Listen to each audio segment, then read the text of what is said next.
Evening साथियों, आप सभी का स्वागत है आपके अपने channel math by Pawan sir पे। तो आज की क्लास में टॉप 5 क्वेश्चंस जो बोर्ड एग्जाम बहुत ज्यादा कई बार पूछे गए क्वेश्चंस हैं और जितने भी मैंने यहाँ पर क्वेश्चंस लिखे हैं अग्रवाल अनसॉर्ट के सारे क्वेश्चन हैं। तो ऐसे क्वेश्चन जो आपके प्री और बोर्ड एग्जाम दोनों जगहों पर कई बार पूछेगा और पूछे जाने के पूरे पूरे चांसेस भी हैं। तो चलिए टॉप 5 क्वेश्चंस शुरुआत करते हैं। तो सभी लोग जुड़ जाइए Shikhar coaching classes math by Pawan sir पे। तो पहला क्वेश्चन आपका दिया है, यदि समीकरण एक्स स्क्वायर माइनस का 2k एक्स माइनस 6 बराबर 0 का एक मूल 3 है तो k की वैल्यू क्या होगी। अच्छा, अभी तक मैंने जो भी पढ़ा, अगर पढ़ा है तो ठीक है, नहीं पढ़ा तो एक एक क्वेश्चन बेसिक से हम जानते हैं। ये जो हमारा क्वेश्चन दिया द्विघात समीकरण का है और द्विघात समीकरण को जब भी हम हल करते हैं सॉल्व करने पर हमारे जो मूल कितने निकल के आते हैं, द्विघात समीकरण तो 2 मूल निकल के आएंगे। जहां पर हमें एक मूल पहले से दे रखा है कितना है, 3 है। तो चाहे जो मूल निकलते हैं वो किसके होते हैं वैल्यू, वो होती है चर की वैल्यू, जो भी एक्स वाई जेड एबीसीडी जो कुछ होगा उसकी वैल्यू निकलेगी। तो यहाँ पर एक्स की वैल्यू ऑलरेडी कितनी दे रखी है, क्वेश्चन ने 3 दे रखी है। तो यहाँ पर देखिएगा थोड़ा, तो एक्स जहां पर वहां पर लिखे 3 का स्क्वायर, फिर आगे माइनस का 2k और फिर 3 और माइनस 6 बराबर 0 हो जाएगा। 3 का स्क्वायर 9, 3 दूनी माइनस का 6k और माइनस 6 बराबर 0। यहाँ पर 9 बचा, यहाँ पर माइनस 6 बचा, k की वैल्यू तो प्लस की हो जाएगी, 6k प्लस हो गया। अब उसके बाद 9 से 6 गया, कितना बचा, 3 बराबर 6k बचा। तो यहाँ पर 3/6 बराबर k बचा। 3 की वैल्यू 3 कम 3 दूनी 6, तो k की वैल्यू कितनी आई है, 1/2। यहाँ पर क्वेश्चन ने पूछा था k बराबर क्वेश्चन मार्क, मैंने कितनी वैल्यू निकाली, 1/2। ऐसे बेसिक क्वेश्चन था, बहुत आसान क्वेश्चन था, हर बच्चा कर सकता था। चलिए साथ ही क्वेश्चन नंबर सेकंड, ईयर 2 sin थीटा बराबर √3 तो थीटा बराबर क्वेश्चन मार्क। अच्छा, यहाँ पर क्वेश्चन थोड़ा एक बार नोट करिए पहले, 2 sin थीटा बराबर कितना है, √3। आप जब भी 0 से लेकर के 90 तक चार्ट पढ़ेंगे ट्रिग्नोमेट्री का, वहां पर साइन में √3 किसी की वैल्यू नहीं है। तो मैंने देखा कि साइन के साथ गुणे में कितना है, 2। तो मैं लिखूंगा साइन, यहाँ पर 2 थीटा है ना, तो यहाँ पर 2 लिख लीजिएगा। साइन साइन 2 थीटा बराबर √3 और 2 गुणे में कहा गया, बटे में।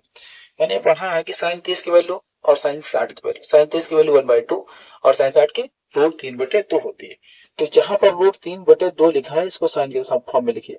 तो साइन 2 थीटा बराबर कितना, साइन 60 डिग्री होता है। पढ़िएगा आप चार्ट, तो वहां पर आपको सारी वैल्यू यहाँ से मिलेगी। अब साइन से साइन सही हो गया, बचा 2 थीटा बराबर 60 डिग्री। अब ये 2 गुने में यहाँ पर अगर काटेंगे तो यहाँ पर आ गया 30 डिग्री। थीटा की वैल्यू कितनी निकल के आई, 30 डिग्री। क्वेश्चन ने पूछा भी क्या था, थीटा की वैल्यू पूछा था। एकदम आसान क्वेश्चन था। लेकिन सारे क्वेश्चन आप जब भी क्लास 10 की मैथ पढ़ते हैं, सारे क्वेश्चन जितने भी होंगे फार्मूला बेसिस होते हैं। आपको थोड़ा एफर्ट करने की आवश्यकता होती है, एक एक क्वेश्चन बहुत ही आसानी से लग जाता है। और खास तौर से जितने भी 1 to 20 क्वेश्चन ऑब्जेक्टिव आते हैं, बिल्कुल आसान क्वेश्चन होते हैं, बस आप थोड़ा सा सोच समझने की आवश्यकताएं होती हैं। तो मेरे 2 क्वेश्चन कंप्लीट है, पहला और दूसरा। साथ ही क्वेश्चन नंबर 3 पे पढ़ेंगे। क्या लिया है, 475 दिया है और 485 दिया है। एक पहली संख्या दी है और एक दूसरी संख्या दी है और कहा है मासा ज्ञात कीजिए। मासा मैंने क्या पढ़ा है, मासा में पढ़ा है वहां बड़ी से बड़ी संख्या जो दी हुई संख्याओं को डिवाइड कर दे, कंप्लीटली मासा होता है। भाई हम 475 और 485 को ऐसे लिख के एक बार लगाएंगे, 475 होगा, यहाँ पर 0 बचेगा, यहाँ पर 1 बचेगा, 10 आएगा, फिर 475 लिखेंगे। ऐसे कहानी लंबी जाएगी। जाएगी कि ना जाएगी, हाँ बिल्कुल जाएगी।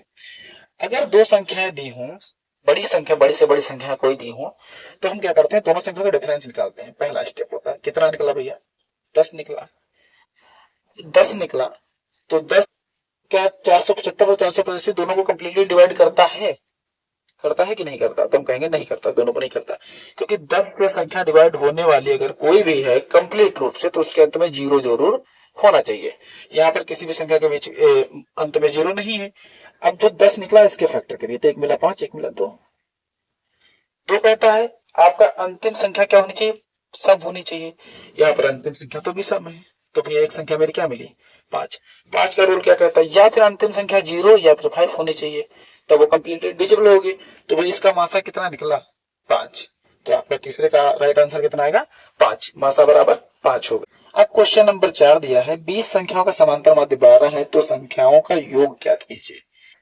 तो ये तो मैंने सीधा सीधा फॉर्मूला मैंने पढ़ रखा है कि समांतर माध्य, मैंने कहा x, मान लिया x बराबर sum upon number, sum number upon total number. Sum of number यहाँ पर कर लीजिए। एक्स यानी कि कहने का मतलब है समांतर माध्य बराबर होता है पदों का योग बटे पदों की संख्या।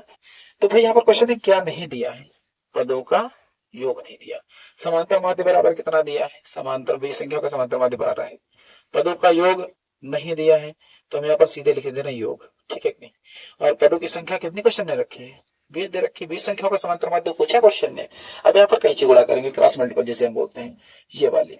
तो भाई योग से एक की गुणा तो योग हुआ, और 12 दूनी 24 और 1 जीरो साइड में बिठाइए, कितना है योग 240। मैंने पहले बता के रखा है ऐसे 5 क्वेश्चन या 10 क्वेश्चन में ऐसे इतने जरूर 2-4 क्वेश्चन मिलते हैं जो एकदम आसान होते हैं और पूरा क्वेश्चन फॉर्मूला बेस्ड होता है। जैसे कहीं कहीं क्वेश्चन आता है कि बहुलक माध्य और माध्यिका में संबंध बताइए, सीधा सीधा आता है। एक आता है पाई क्या है, परिमेय या परिमेय, ऐसे क्वेश्चन आपको ऑब्जेक्टिव 1 नंबर में मिलते हैं।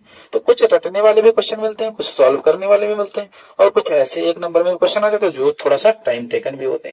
क्वेश्चन नंबर जो 5 दिया है उसमें थ्योरी बताइए, एक शंकु की ऊंचाई है। भाई शंकु बर्थडे की टोपी के आकार का इस टाइप से कुछ होता है, ऐसी इसकी डिजाइन होती है शंकु की, है ना। जो ऐसी डिजाइन होती है, जो पहाड़ी एरिया ढलान वाला क्षेत्र है, इसे हम कहते हैं स्लैंट हाइट यानी कि तिर्यक ऊंचाई, ठीक है कि नहीं। और ये सीधी ऊंचाई है, इसे हम हाइट या एच बोल देते हैं। और ये आपका वृत्त बना यहाँ से दिख रहा है ना, इस टाइप से। और वृत्त से परिध तक जो लाइन जा रही है रेडियस हो गई। अब क्वेश्चन ने जो कहा इसको यहाँ पर वैल्यू पुट करिए बस। एक शंकु की ऊंचाई यानी कि हाइट कितनी है भैया, हाइट है 12 सेंटीमीटर। और तिर्यक ऊंचाई यानी कि स्लैंट हाइट एल की वैल्यू कितनी है भाई, 13 सेंटीमीटर है। और फिर कह रहा त्रिज्या यानी कि रेडियस आर की वैल्यू हमें नहीं पता है। अब इस क्वेश्चन में क्या है कि आपको निकालना है त्रिज्या। तो यहाँ पर मैंने एक संबंध भी बनाया है जो एच एल और आर के मध्य यहाँ पर शंकु में पढ़ते हैं। तो हम पढ़ते हैं एल बराबर एच स्क्वायर माइनस, सॉरी क्या है क्वेश्चन, एच है, आर है और एल है। तो मैंने पढ़ा है एल बराबर H square plus R square, लेकिन ये फॉर्मूला कहीं से अप्लाई हो नहीं रहा हमारे ख्याल से। तो यहाँ पर फॉर्मूले में पता नहीं है आर, तो एक मिनट इसको इरेज करिए थोड़ा सा। आर बराबर हमारा फॉर्मूला होता है एल स्क्वायर माइनस का एच स्क्वायर, इस फॉर्मूले को अप्लाई करिए। आर बराबर L square minus H square. L क्या है भैया, एल है 13, 13 का स्क्वायर करिए। एच है 5 नहीं 12, 12 का स्क्वायर करिए, होल ऑफ रूट करिए। 13 का 169 होता है, 169 होता है, और 12 का 144 होता है, इसका होल ऑफ रूट कर दीजिए। 169 से 144 को आप घटाइए तो कितना बचा, 25 होल ऑफ रूट, 25 का वर्गमूल 5। और मैंने संबंध भी पट रखा 13-12 के साथ, कितना आता है 5 आता है। तो आप जैसे चाहे निकाल सकते हैं। तो भाई 5 क्या निकल के आइए, आर इसके बराबर में त्रिज्या चल रही थी, तो आर बराबर 5 सेंटीमीटर। यहाँ पर आपके 5 क्वेश्चन एकदम कंप्लीट होते हैं और हम उम्मीद करते हैं सभी को एकदम अच्छे तरीके से समझ में आएंगे। धन्यवाद दोस्तों, मिलते हैं अगले वीडियो में, तब तक के लिए मस्त रहें, खुश रहें।